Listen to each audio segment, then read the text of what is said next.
నగరంలో పెళ్లిళ్ల సందడి మొదలైంది. వరుస ముహూర్తాలు వస్తున్నాయి. త్వరలోనే రాష్ట్ర వ్యాప్తంగా పెళ్లి బాజాలు జోరుగా మోగబోతున్నాయి. వేలాది జంటలు ఒకటి కాబోతున్నాయి. అయితే ఇదే టైంలో పెళ్లి పేరిట మోసాలు కూడా ఎక్కువయ్యాయి. మ్యాట్రిమోనీ సైట్ల వేదికగా ఇప్పటికీ మోసాలు జరుగుతున్నాయి. వీటికి అదనంగా పెద్దలు కుదిర్చిన పెళ్లిళ్లలో కూడా మోసాలు ఎక్కువైపోయాయి. రెండు కుటుంబాలు కలిసి నిర్ణయించిన సంబంధంలో కూడా మోసాలు జరగడం అత్యంత బాధాకరమైన విషయం. సంబంధం కలుపుకోవాలంటే ఇటు 7 తరాలు అటు 7 తరాలు చూడాలంటారు. అది కేవలం నానుడి లేదా సంప్రదాయం మాత్రమే కాదు. పెళ్లి చేసుకోబోయే అబ్బాయి గురించి లేదా అమ్మాయి కుటుంబం గురించి పూర్తిగా తెలుసుకోవడం కోసం అలా అంటారు. 7 తరాలు కాకపోయినా కనీసం 2 తరాలైనా చూడాలి కదా. ఈ మధ్య కొన్ని కుటుంబాలు అలాంటి ప్రయత్నాలు చేయడం లేదు. గుడ్డిగా నమ్మి సంబంధం కలుపుకుంటున్నారు. పెళ్లి తర్వాత మోసపోవడం మాట అటుంచి అమ్మాయిని అత్తారింటికి పంపించక ముందే మోసపోతున్నారు. న్యూక్లియర్ ఫ్యామిలీస్ పెరిగిపోవడం, ఉద్యోగాలతో తల్లిదండ్రులు బిజీ అయిపోవడంతో సంబంధ బాంధవ్యాలు తగ్గిపోతున్నాయి. దీంతో అమ్మాయికి సంబంధం చూసేటప్పుడు బ్యాక్గ్రౌండ్ చెక్ చేయడం కష్టమైపోతుంది. సరిగ్గా ఇక్కడే మోసాలకు తలుపులు తెరుచుకుంటున్నాయి. ముద్దుగా పెంచిన కూతురు ప్రేమలో పడి మోసపోకుండా కాపాడుకోవడం ఒక ఎత్తైతే, మంచి సంబంధం చూసి అత్తారింటికి పంపించడం మరో ఎత్తు. కొంతమంది తల్లిదండ్రులు మొదటి విషయంలో సక్సెస్ అవుతున్నారు. కానీ ఈ మధ్య బంధువులు చూసిన సంబంధాలతో మోసపోతున్నారు. మొన్నటికి మొన్న హైదరాబాద్ లో ఇలాంటి ఘటన జరిగింది. తెలిసిన బంధువుల సంబంధం కావడంతో వెంటనే పెళ్లి చూపులకు అంగీకరించారు. పెళ్లి చూపుల్లో అమ్మాయికి కూడా అబ్బాయి నచ్చడంతో వివాహానికి ఓకే అనుకున్నారు. ఎలాగూ కాబోయే భార్యాభర్తలే కాబట్టి ఫోన్ నంబర్లు మార్చుకున్నారు. ఆ తరువాత బయట కూడా కలుస్తూ వచ్చారు. కాబోయే అల్లుడే కాబట్టి తల్లిదండ్రులు కూడా అభ్యంతరం చెప్పలేదు. కానీ ఇక్కడే కథ అడ్డం తిరిగింది. కాబోయే భర్త ముసుగులో అమ్మాయితో ఏకాంతంగా గడిపిన కుర్రాడు బ్లాక్మెయిల్ చేయడం మొదలుపెట్టాడు. తనకు మరింత కట్నం కావాలని, భారీ బహుమతులు కావాలని వేధించడం స్టార్ట్ చేశాడు. అడిగింది ఇవ్వకపోతే పెళ్లి రద్దు చేసుకోవడంతో పాటు ఏకాంతంగా గడిపిన ఫోటోలు, వీడియోల్ని సోషల్ మీడియాలో వైరల్ చేస్తానని బెదిరించాడు. దీంతో అమ్మాయితో పాటు తల్లిదండ్రులు నరకం అనుభవించారు. ఇలా నెలల పాటు మనోవేదన అనుభవించి చివరికి షీ టీమ్స్ ను ఆశ్రయించారు. బాధితురాలి ఫిర్యాదుతో కేసు నమోదు చేసిన పోలీసులు అబ్బాయిని అరెస్టు చేశారు. ఇదే విషయాన్ని తాజాగా సిపి సజ్జనార్ కూడా ప్రస్తావించారు. పెద్దలు కుదిర్చిన సంబంధమే కదా అని గుడ్డిగా నమ్మొద్దని, అబ్బాయి ప్రవర్తన, స్నేహితులు, అలవాట్లపై ఆరా తీయమని సూచించారు. పెళ్లికి ముందే ఏకాంతంగా కలవడానికి, శారీరక సంబంధానికి ఒత్తిడి చేస్తే ఖచ్చితంగా అనుమానించాలని, అలాంటి ప్రపోజల్స్ ను ధైర్యంగా తిరస్కరించాలని పిలుపునిచ్చారు. ఇక డబ్బు డిమాండ్ చేసినా, బ్లాక్మెయిల్ చేసినా భయపడకుండా ఫిర్యాదు చేయాలని కోరారు. అందరికి తెలుసు, ఆడబిడ్డలకి పెళ్లి అనేది ఒక ఇంపార్టెంట్ ఘట్ట.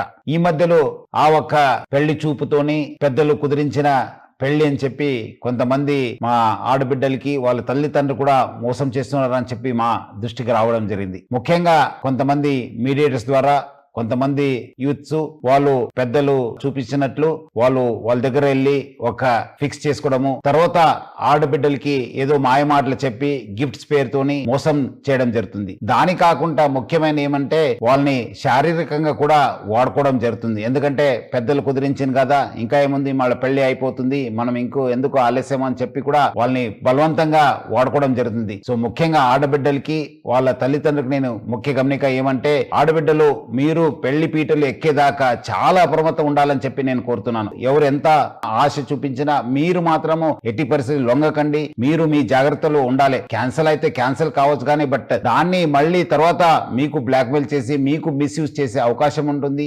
నిశ్చితార్థం జరిగిపోవడం, బంధుమిత్రులందరికీ తెలిసిపోవడంతో ఇప్పుడు పెళ్లి ఆగిపోతే సమాజంలో పరువు పోతుందనే భయంతో చాలా మంది యువతులు, వారి తల్లిదండ్రులు ఫిర్యాదు చేసేందుకు వెనకడుగు వేస్తున్నారు. ఇదే అదునుగా భావిస్తున్న కేటుగాళ్లు అడిగినంత డబ్బు ఇవ్వాలంటూ వేధిస్తున్నారు. పరువు పోతుందని భయపడి మౌనంగా ఉంటే జీవితాంతం నరకం అనుభవించాల్సి వస్తుందని హెచ్చరిస్తున్నారు సజ్జనార్. నిశ్చితార్థమైనా సరే పెళ్లిపీటలు ఎక్కే వరకు అప్రమత్తంగా ఉండాలని సూచిస్తున్నారు. పెళ్లి చూపుల తంతు ముగిసి వివాహానికి పెద్దలు పచ్చజెండా ఊపిన తర్వాత ఇటు అమ్మాయికైనా అటు అబ్బాయికైనా ఓ రకమైన స్వేచ్ఛ వస్తుంది. ప్రస్తుత కాలంలో ఆ స్వేచ్ఛ దుర్వినియోగం అవుతుంది. ప్రీ వెడ్డింగ్ షూటింగ్లు, బ్యాచులర్ పార్టీలు, సరదా విహారయాత్రల పేరిట పెళ్లికి ముందే అమ్మాయిలు అబ్బాయిలు చట్టాపట్టాలు వేసుకుని తిరగడం నేటి సమాజంలో కామన్ అయిపోయింది. ఈ కామన్ పాయింట్ మోసాలకు కేంద్ర బిందువుగా మారుతుంది. ఈ మహిళ పేరు భవానీ. హైదరాబాద్కు చెందిన ఈ మహిళ షాదీ.com వెబ్సైట్లో ఓ కేటుగాడి చేతిలో మోసపోయింది. చిన్న రంగనాయక్ అలియాస్ రామ్ అనే వ్యక్తి ఈమెను మోసం చేశాడు. 2020లో షాదీ.com యాప్లో ఒక అతను పరిచయం అయ్యిండు మ్యారేజ్ కోసము. తన పేరు వచ్చేసి చిన్న. అయితే తను డివోర్స్ అని పెట్టుకున్నాడు. సర్లే డివోర్స్ కదా అని నేను కూడా అతన్ని నమ్మిన. కానీ అతన్ని నమ్మి నేను 30 lakhs వరకు ఇచ్చిన గోల్డ్ తీసుకున్నాడు, 30 lakhs తీసుకున్నాడు. పెళ్ళెప్పుడు అంటే ఏదో ఒకటి చెప్పుకుంటా అట్లా టైం పొడిగిస్తూ ఉంటే నేను అతని గురించి ఎంక్వైరీ చేయగానే అతడికి భార్య 4 పిల్లలు ఉన్నారని తెలిసింది. వాడు ఉండేసి మల్కాజ్గిరిలో ఉంటాడు, శీతల్ అపార్ట్మెంట్లో. ఒంటరి మహిళల్ని టార్గెట్ చేస్తూ మ్యాట్రిమోనీ సైట్స్ లో ఫేక్ అకౌంట్లతో చాలా మంది కేటుగాళ్లు సిద్ధంగా ఉంటారు. రామ్ కూడా అలాంటి వ్యక్తే. పెళ్లి చేసుకుంటానని నమ్మించాడు.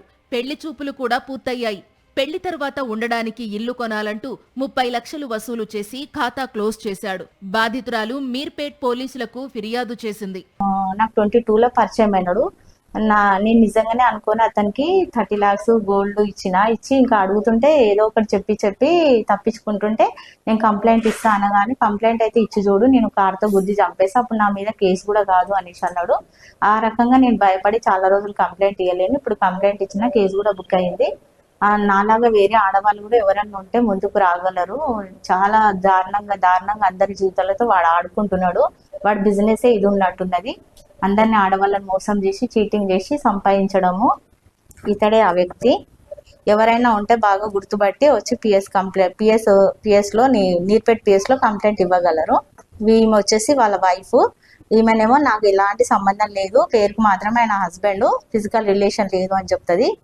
మీరు అందరూ వేరే వాళ్ళు మీరు కూడా అందరు జాగ్రత్తగా ఉండాలి. నాలాగా ఎవరు మోసపోకూడదు. భవానీ లాంటి బాధితులు ఇప్పుడు చాలా మంది కనిపిస్తున్నారు.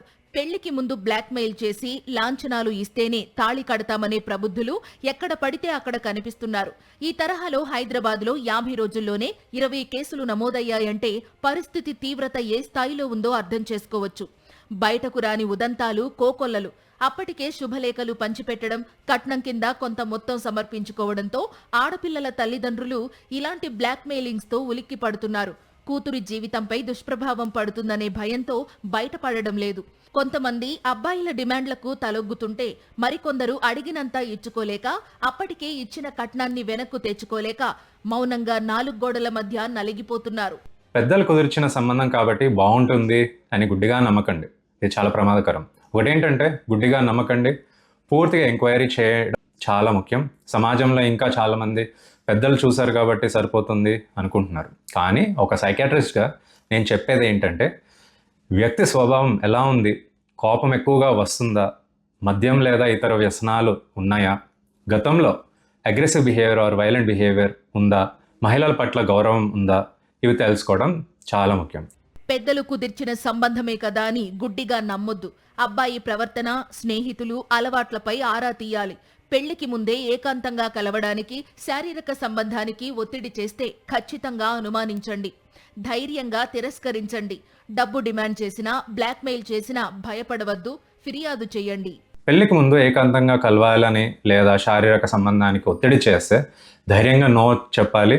ఒక వ్యక్తి మీ సరిహద్దులను గౌరవించకపోతే పెళ్లి తర్వాత మరింత గౌరవిస్తారని అనుకోవడం తప్పు. హెల్దీ రిలేషన్షిప్ అంటే కన్సెంట్ ఉండాలి, రెస్పెక్ట్ ఉండాలి, ప్రెషర్ ఉండకూడదు. నువ్వు నన్ను నమ్మడం లేదా, పెళ్లి చేసుకోబోతున్నాం కదా, ఇలాంటి మాటలు ఎమోషనల్ మ్యానిపులేషన్.